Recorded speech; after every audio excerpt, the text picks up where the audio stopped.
सभी दलों ने ये माना और जो समय आपने फिक्स किया था उसी के तहत हम, हालांकि आज दूसरे सब्जेक्ट आने वाले थे, लेकिन कोविड एडिशनल एजेंडा में आने की वजह से तो हम ये समझे कि आज तो कोविड सब्जेक्ट आएगा नहीं, लेकिन आप इस सब्जेक्ट को लाए और जो हमारी इच्छा थी, सारे सदन की इच्छा थी, सारे मेंबर्स की थी कि इस पे बात हो जाए, चर्चा हो जाए। चर्चा में जो भी आएगा उसका फायदा सरकार भी उठाएगी और लोगों को राहत मिलेगी। इसी दृष्टि से हम इस चर्चा को डिमांड कर रहे थे और नोटिस भी दिए थे। लेकिन आज जब मैं बात करने के लिए उठा, उस वक्त मैं जब बात करने के लिए उठा तो मेरे सामने सिर्फ 4-5 मेंबर आकर मेरे हकूक को अगर छीन लेते हैं और आप चुपी बैठते हैं तो एक बहुत सदमा मुझे हुआ और I feel insulted. This is not good. I have got experience of 50 years continuously. I have not lost single election in my life, except this, where I know that people who interfered, how they did elections. Goel knows that. Therefore, I don't want to talk because he is also one of the party for that. Whatever it may be. Sir, when we are ready to speak politely and humbly, we want to put our views. You should have created a ground for that. But few people took entire house to run without the same issues. Whatever issues in 2-3 years back, same issues practically they are telling. But government could have solved that. There is no problem. But anyway, I feel this hurt and it should not happen in future, at least to other members. Sir, हम कोविड-19 वैश्विक महामारी की तीसरी लहर के मुहाने पर खड़े हैं। तीसरी लहर भी आने वाली है, ये हर साइंटिस्ट कह रहा है, लोग कह रहे हैं, हमारे लोग भी इसके बारे में पहले ही जागृत कर दी थी और प्रधानमंत्री भी अपने भाषणों में कई जगह इसका जिक्र अपने पार्टी में किया है। इस सभापति जी, उपसभापति जी, मैं अपनी बात आगे बढ़ाऊं इसके पहले कोरोना वॉरियर्स को श्रद्धांजलि देना चाहूंगा। जान हथेली पर रखकर लोगों की मदद करते हुए बड़ी संख्या में doctors, nurse, paramedical staff, anganwadi workers, ASHA बहनें और सरकारी और गैर सरकारी लोग महामारी के शिकार बने, तो उनको मैं सैल्यूट करता हूं और जो इसमें गुजर गए हैं उनको मैं श्रद्धांजलि सभी की ओर से अर्पित करता हूं। और खाने से लेकर ऑक्सीजन की लंगर चलाने वाले सामाजिक क्षेत्रों के लोग, खासकर दिल्ली में मैं देख रहा हूं, दूसरे जगह भी देख रहे हैं, आप भी अपने माध्यम से आपको इसका इंफॉर्मेशन मिला होगा। ट्रेड यूनियन के साथियों, युवा कांग्रेस के नौजवान, एनजीओ लोगों के साथ सारे मददगार और डोनर्स, इनको भी मैं सैल्यूट करता हूं, क्योंकि उन्होंने ऐसे संकट के घड़ी में, संकट के समय में लोगों के तकलीफात में, दुख दर्द में शामिल हो गए और उन्होंने ये सारी खतराएं मोल कर मानवता की सेवा की और खासकर मीडिया कर्मचारी भी, वो भी लोगों में जाकर उनकी पूछताछ की, हालात पूछे और किस ढंग से इंतजामात हो रहे हैं। हॉस्पिटल में गए, कोविड अफेक्टेड लोगों के अंदर गए और उन्होंने लोगों को भी ये बताया कि क्या चल रहा है, क्या करना चाहिए। उसके लिए वो भी लोग बहुत मदद किए, उनको भी मैं इस संदर्भ में याद करता हूं। जब मैं सदन में अपनी बात रख रहा हूं तो कोरोना की दूसरी लहर की बहुत सी तस्वीरें मेरे सामने घूम रहे हैं और मैं वो तस्वीरें भी लाया हूं। कैसा जो गंगा नदी में जिनके जान गए हैं, जो जिनको कहीं पर जगह नहीं मिला दफनाने के लिए या जलाने के लिए, वो नदी में फेंके गए, ये उनके फोटो है। मैं आपको ये पेश कर रहा हूं।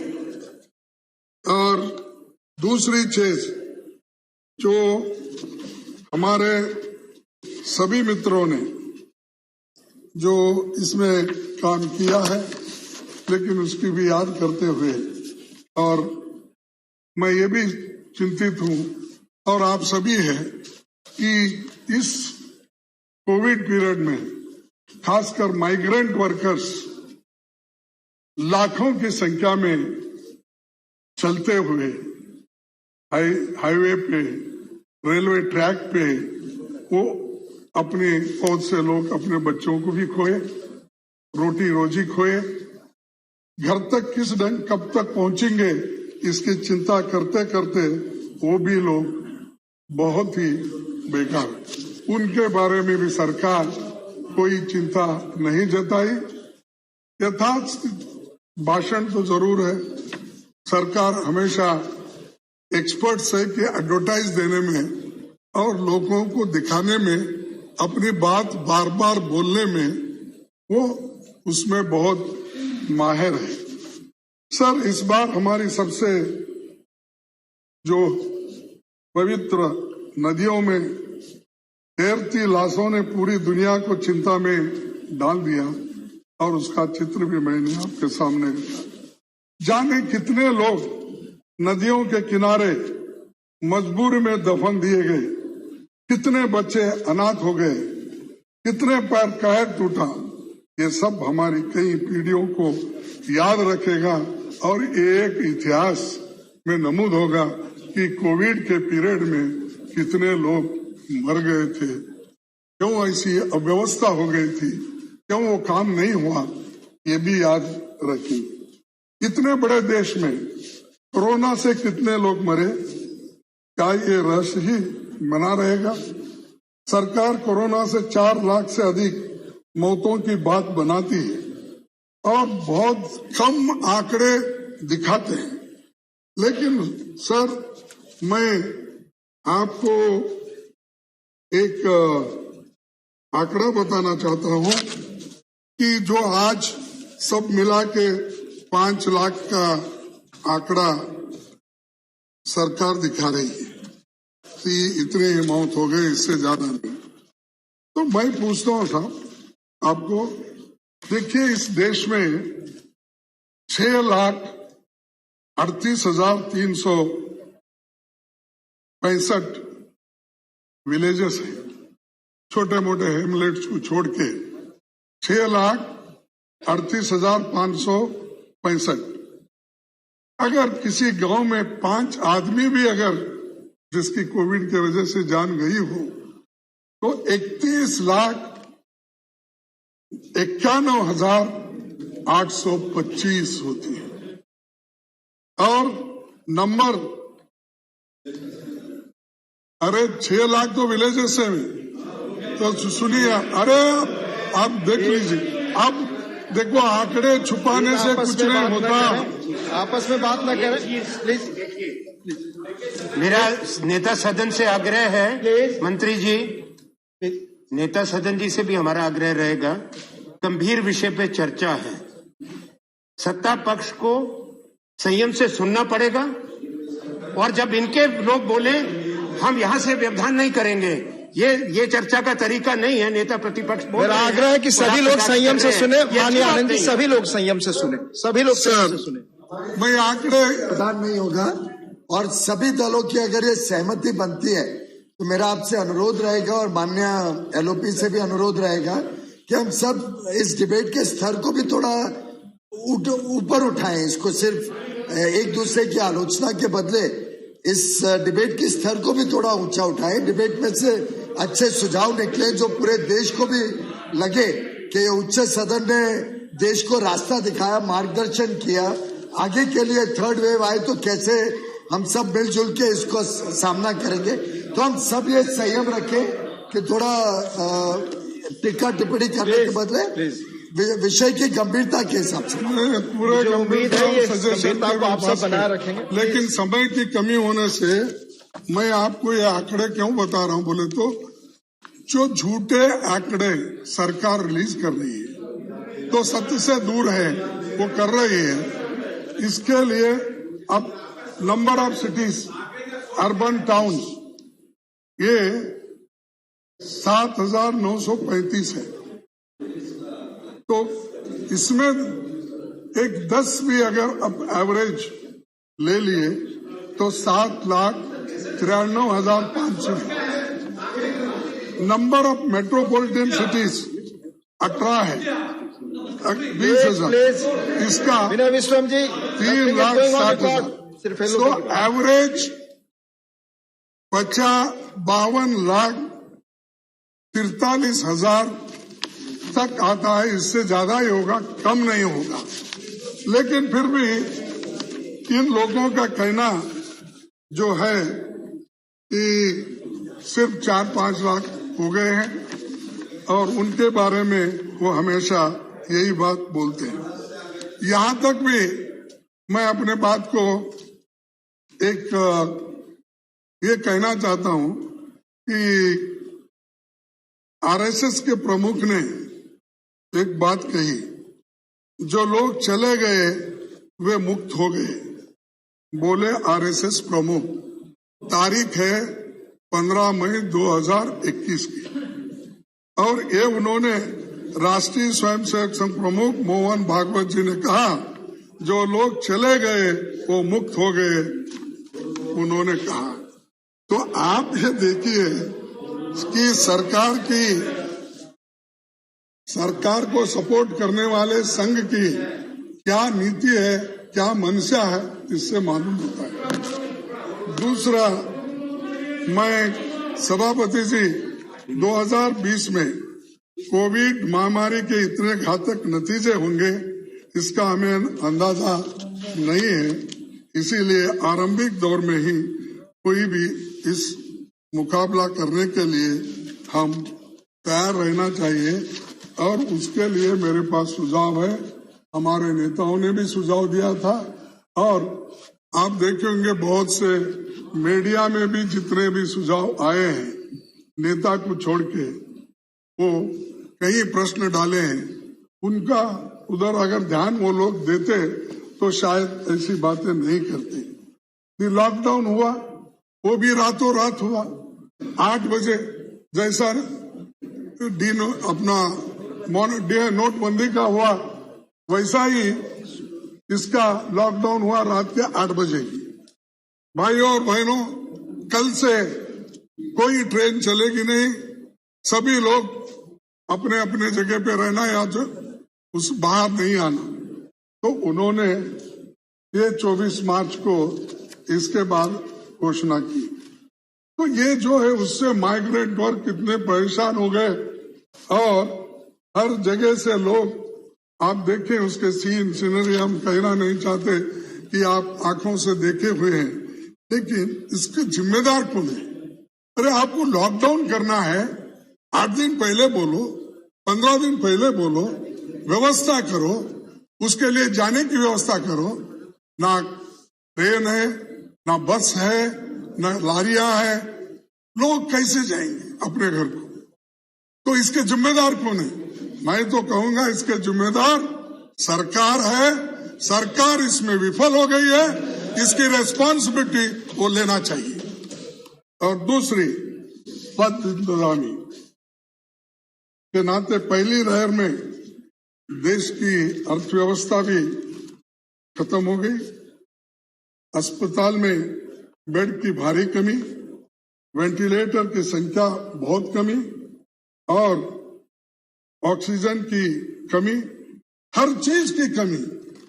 इसके बावजूद भी सरकार ये कहा, सरकार के लोग ये कहते रहे कि हम कोरोना से बचे हैं, विजयी हो गए हैं। नहीं तो ये अपने तालियां बजाने के लिए बोल दिए कि हम सक्सेस हो गए, और तालियां और थालियां, उसके साथ जो है दीपक। अरे अभी कोविड का मामला खत्म नहीं हुआ, अभी लोग मर रहे थे, अभी लोगों के लिए न ऑक्सीजन थी, न बेड्स थे, वेंटिलेटर्स थे, कुछ तुम थाली बजाने में मग्न हो गए, दीवा लगाने में मग्न हो गए। और ये चीजें जो आप कर रहे थे, इससे ये लगता है कि आप चिंतित नहीं थे, आप लोगों को एक छोटा पिक्चर दे रहे थे। नहीं, यही हिस्सा दूसरे देशों में भी था, लेकिन उन्होंने दूसरी लहर की तैयारी की थी, जैसा कि ब्रिटेन है या दूसरे जो देश, वहां पर भी यही हालत थी। तो उन्हें दूसरी लहर में क्या करना चाहिए, इसका उन्होंने पहले से ही सब एस्टिमेट किया, अंदाजा लिया और वहां पर इसको कमी करने के लिए कोशिश की। लेकिन यहाँ क्या होगा है, यहाँ तो एक तरफ कोविड की महामारी से लोग बहुत ही निराश होके दुख में हैं। हम क्या कर रहे हैं कि चुनाव करा रहे, इलेक्शन में मग्न है, बड़े बड़े भाषण कर रहे हैं, सभाएं कर रहे हैं और लोगों को एक तरफ कहते हो कि डिस्टेंस मेंटेन करो, दूरी रखो, मास्क पहनो। भाई आप क्या कर रहे थे वेस्ट बंगाल में? आप क्या कर रहे थे दूसरे राज्यों में जब चुनाव चल रहा था? आप खुद जाकर उस जिस रूल्स को आपने बनाया, उस रूल्स को तोड़ने का अगर क्रेडिट किसको देना है तो इस सरकार को देना है। आपने की सर, हाँ, ये सबको तबाह और तंग करने की कोशिश की। आपका समय समाप्त होने वाला है माननीय लोग। सर, अरे मेरा तो इतना अभी कहने का है, आप कोविड वैक्सीन कितने लाने वाले हैं? तय किया है 4 घंटे, उसी के तहत मैं आपसे कह रहा हूँ आपका समय समाप्त होने वाला है।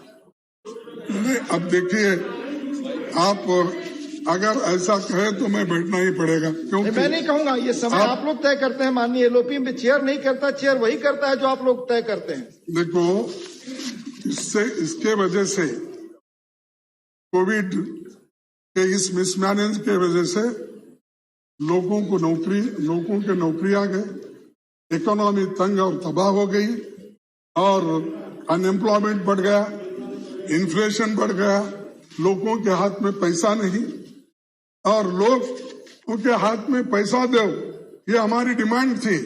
और खास करके श्रीमती सोनिया गांधी जी ने और हमारे फॉर्मर प्रेसिडेंट राहुल गांधी जी ने और सभी ने कहा कि लोगों के हाथ में पैसा दो ताकि उनको खर्च करने के लिए ये मिलेगा।